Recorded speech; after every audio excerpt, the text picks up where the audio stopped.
Hi everyone, so I'm going to show you how to construct your Winogradsky columns, and this is an experiment that you're going to follow for most of our summer term. So what I want to do mainly here is show you what came in your lab kit that you'll need for this, a couple of things that you will provide for this, and then show you how to put it all together. You can't see me, but I'm smiling because I'm here at the beach. It's still April, so you won't see this video for a while still. But I'm at the beach. I'm at South Boulevard Beach in Evanston. The beaches in Rogers Park, where I live, are still closed. But for the Winogradsky column, where you're going to look at the microbial world that is in soil, you can use dechlorinated tap water, meaning you take it out of your tap and then let it sit overnight. Or you can get natural water if you live near a source of natural water. So I just got my feet a little wet in the lake. I have my jar of water. Now I'm going to go get some soil, and I'll pick up where I left off. Okay, so the things that came in your lab kit that you're going to need is the Sharpie with the duct tape, your paper bowl, and your cut up plastic bottle.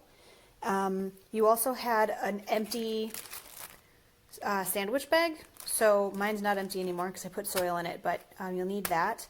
I collected water. This is a jar that I just used from my kitchen. So if you have a jar or a water bottle or something and you want to collect water from the lake or the river or whatever's nearby, a ditch, like, it's all fine. But you have to provide your own jar for that. If you aren't going outside to collect water, even rainwater would be okay, by the way, if it's rainy when you're setting this up. If you're not going to use water from outside, you should use dechlorinated water. Basically, all that means is you should pour tap water, leave it out overnight, at least overnight, preferably 24 hours. And the reason for that is that our water is chlorinated, and that chlorination kills bacteria. So that's good for us because it helps us not get sick. But in this case, we're trying to grow some bacteria that are not harmful so that we can look at them. So your tap water right off the bat will kill them, so you have to leave it out overnight. And then overnight, that chlorine gas that's in the water will evaporate and it will go out of the water, so you'll be fine. Okay, and then the last things that you have to provide for the lab are an egg and a sheet of paper. And then I just have this little dish here that I'm going to use to separate the eggs. Okay, so I just tore up my notebook paper and now I'm going to get started making this Winogradsky column.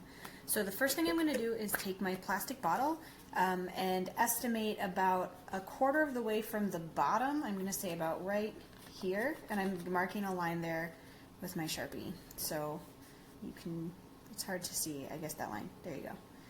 So you can estimate where the cinch in, that's about halfway. So about halfway between there and the bottom is a quarter of the way from the bottom. And we're going to do the same thing about a quarter of the way from the top. So I'm going to say that's about here. So now I have my bottle marked, like so. Okay. The next thing I need to do is separate my egg. So if you've never done this, we're only going to use the egg yolk. And it's not hard to separate them, but it does take some finesse. Okay, so you crack the egg open.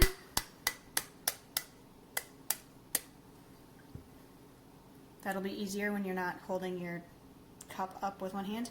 Okay, so you split it open. And you want the white to run into your dish. Okay, you can see how it's coming out of there.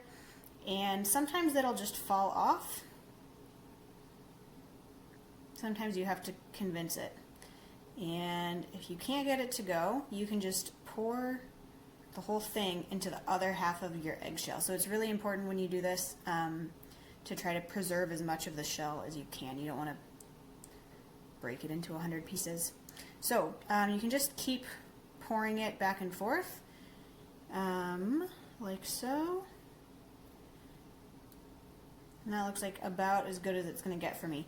So, it doesn't have to be perfect. You just want mostly the yolk instead of the white. So now that I have that, I'm going to put my egg yolk in my little paper bowl, and I'm going to go wash my hands. Okay, So in my paper bowl now I have my egg yolk, and I have about as much shredded paper as I have egg yolk. That's hard to see, but I promise. So I also have the soil that I collected. So I got this from around a tree at the beach. You can get it from your house, from the sidewalk in front of your house. It doesn't matter a lot where it comes from. I think beach sand would have probably been okay too, but I wasn't sure, so I didn't try it. So I'm going to put about as much soil in here as I have paper and an egg yolk. Okay, so about like that. And then I'm going to mix them all together. Okay, so the other thing I forgot to say that you're going to need for this experiment is the plastic spoon that came in your lab kit. Or maybe your family doesn't care if you use your silverware, but I imagine that some of your families do care. So I sent you all a plastic spoon for this. So you can use that to mix your plastic bowl all together like so. And then this is what's going, this should fill to the black line in your plastic bottle, the first one. So when it's all mixed in, you can scoop it into your plastic bottle.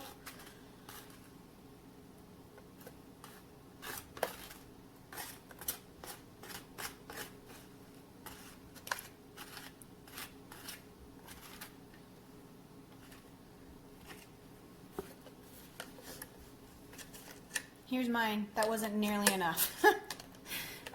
So I'm going to add some more shredded paper, some more soil, and then I'll mix it all together. Okay, so I added more paper shreds and more soil.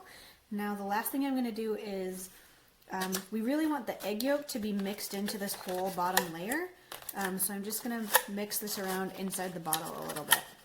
If you watched this whole video before starting, that's a great way to approach it. Because you shouldn't have to do this then. You can just use more paper shreds and soil than I did. You could even put soil and paper shreds into your plastic bottle in about even amounts. Put them into your paper bowl and then put your egg yolk in it. That should get you exactly the right amount. Okay, so this looks pretty good to me.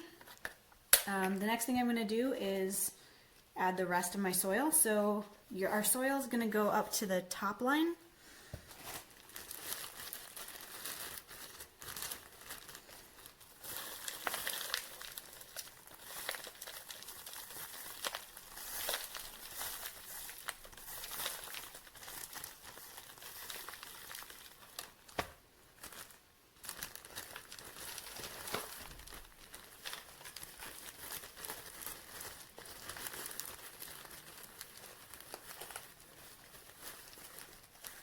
Alright,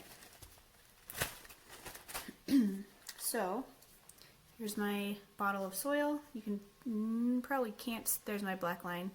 So my soil is up to about that level. I have this much soil left in my little baggie, so you don't need quite as much as I had, but you definitely want to err on collecting more than you need. And so let's see. The last thing I'm going to do is pour my water in. So I went to Lake Michigan in Evanston where the parks are open, or the beach is open. It's still April, so you won't see this for another month or so still. But if you do go outside, you know, follow the laws.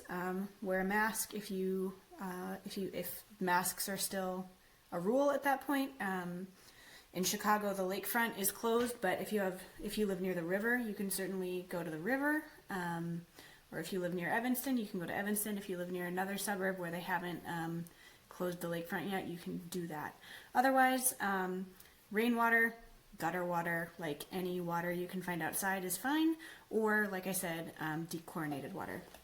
So, I'm just going to pour my water into my cup, into my plastic bottle. And we want to be pretty slow and careful about this, because eventually all that water is going to fill in all the pore spaces in the soil. And we haven't talked about pore spaces yet in this class, but basically soil is all of these tiny little particles. And if you imagine two spheres, I'm looking around my kitchen to see if I have, here we go. If these lemons and tomato are soil particles, and I put them together, you can still see me through these fruits. And so that's the pore space. So water right now is seeping into the pore spaces of my soil. It looks like that has mostly stopped, but we can wait a little longer for it. And then I'm going to fill this with water pretty close to the top of my bottle, like so. And it looks completely dark right now, but the soil will settle out, and so you should have actually a layer of water in the top. So I filled that to about from a centimeter from the top. Now I'm going to take my top, and I'm going to use that tape that's wrapped around my Sharpie to tape it shut. This is a trick I learned from somebody I went camping with. So if you need just a little bit of duct tape, you can wrap it around a Sharpie, and then you'll have a Sharpie and you'll have duct tape.